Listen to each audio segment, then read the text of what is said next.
Welcome back to my outdoor channel to part two of the stories of my father.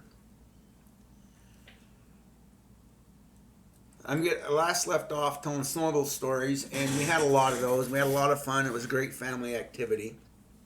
As I got older, I believe I was the summer I turned 12 years old, we started a woodcutting business. And this was mainly, I have to explain, I had three brothers and a sister. And my older brother Brian and I, who's just 3 years older than me, were involved in this woodcutting business with my dad. So we started out when I was 12. That means Brian was 15.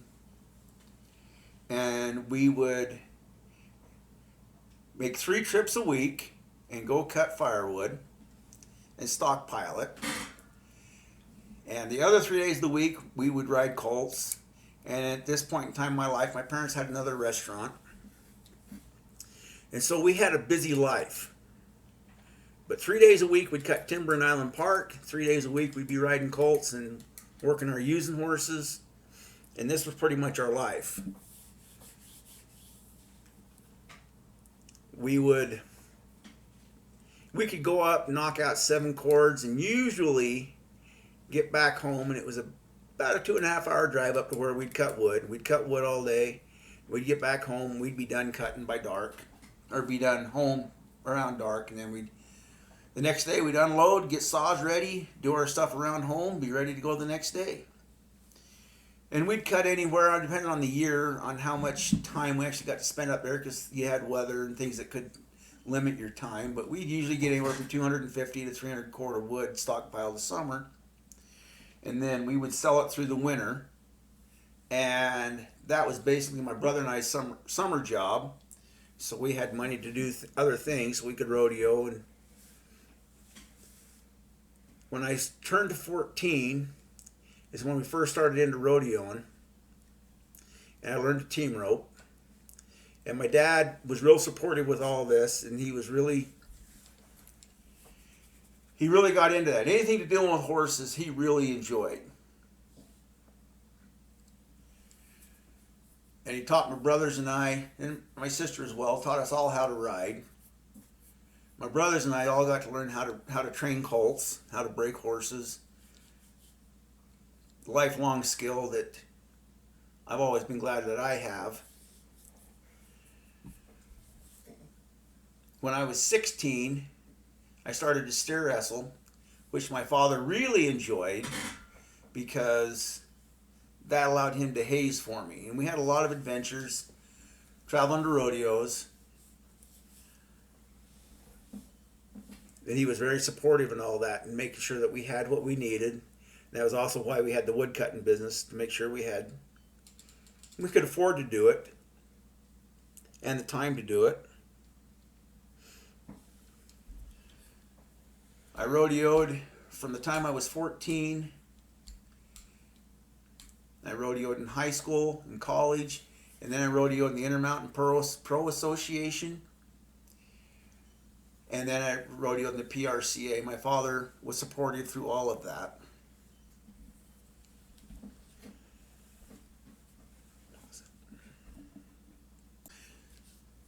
And due to rodeoing, we always had to have practice stock, which got us into the cattle business.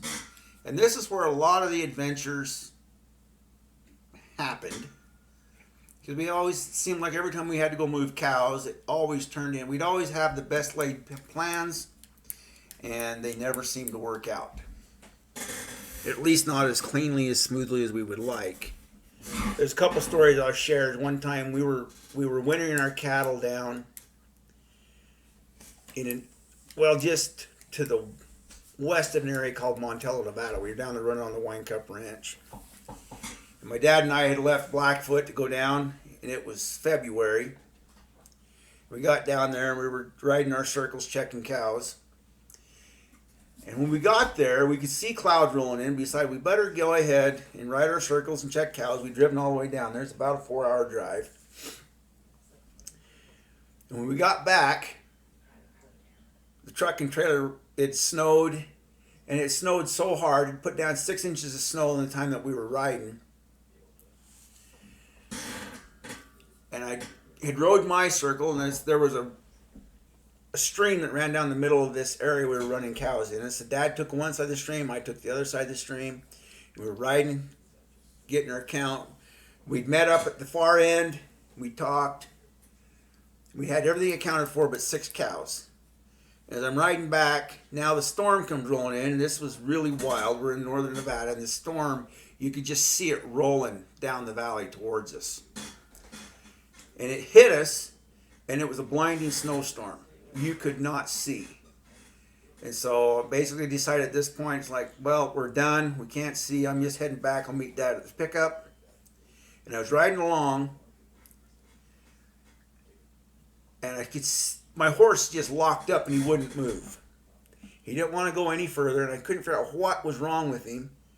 And I could barely make out. I was sitting there trying to start, and it's just about dusk, hard to see, snowing like crazy. And I finally noticed that there were 6 cows ahead of us. But he couldn't make them out in the snowstorm either, and it freaked him out, and he didn't want to move. Finally, I got him moving forward. I got close enough to him to check numbers, and it was the last 6 cows we hadn't found, so it was pure luck. I met Dad back at the pickup, and the pickup and trailer were frozen to the ground. We were sitting there with the shovels, and we're trying to get the pickup loosened up. We finally get it loosened up. We get it moving. So we pulled it far enough forward. We unsaddled our horses, got them in the trailer, and decided, okay, finally we're going home. So by now, it's about 7 o'clock in the evening. And we're driving out of there, heading towards Montello. And we come around a corner, and there's a herd of deer on the road. Roads are slick. We couldn't slow down enough, and Dad hit a deer. Broke her leg. I got out and checked her, and I'm like, well, that's it. She's done.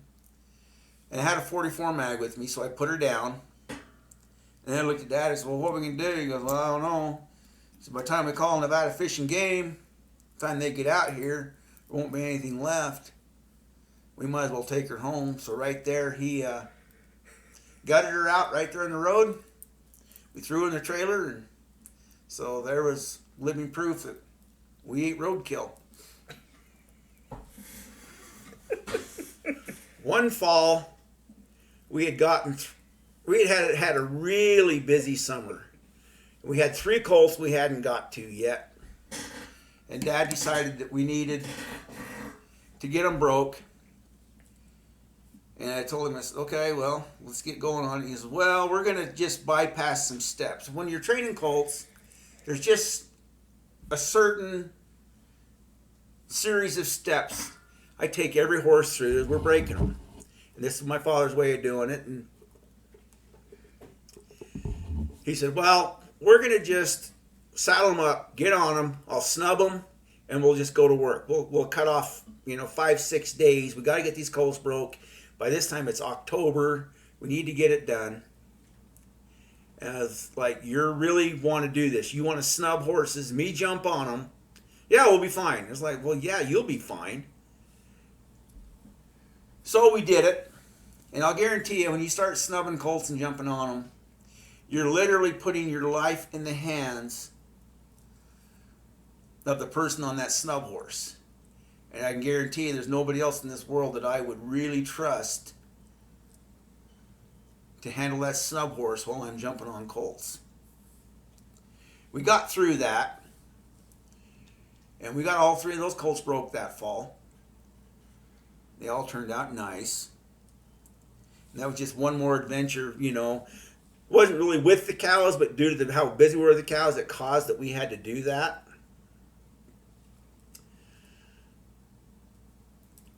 Another thing that we enjoyed as a family was elk hunting. My father enjoyed, and it's another way we used horses because we'd always hunt on horses. And we had many adventures elk hunting. A few stand out. One year, and this is when I was younger, my father had drawn an elk tag in the Copper Basin area. And they got into elk. He got into a herd of elk, and he shot a cow. They had an either sex tag. And shot the cow through the front leg. And apparently the bullet went through the cow, hit a calf in the head. He got down there to him. The cow was down. She couldn't go. And there was a calf laying there dead. So my father got 2 elk with 1 bullet. At least that's the story he always told, and we'll just stick with that. But that was another adventure where we ended up all night long getting off a mountain, bringing those elk out. Another one of my favorite hunting trips was we went up on a place called Table Mountain. And I won't give any more details about where it's at than that. It's called Table Mountain.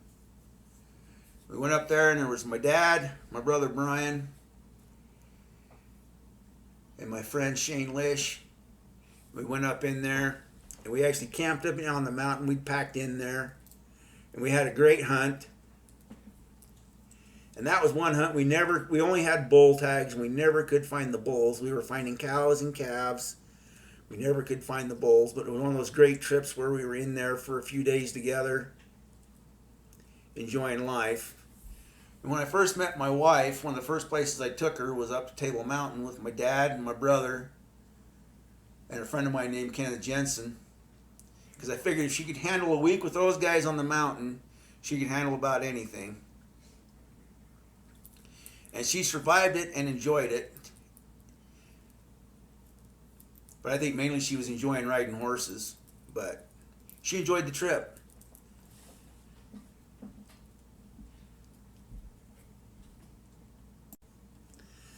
Okay, so that brings us to the end of part 2. I hope I'm not boring everybody so bad. My main reason for doing this is to just save stories about my father for posterity. So I'm going to end it there. Thank you for listening. Please hit the like button if you liked it. Please subscribe to the channel and look forward to part 3. Thank you.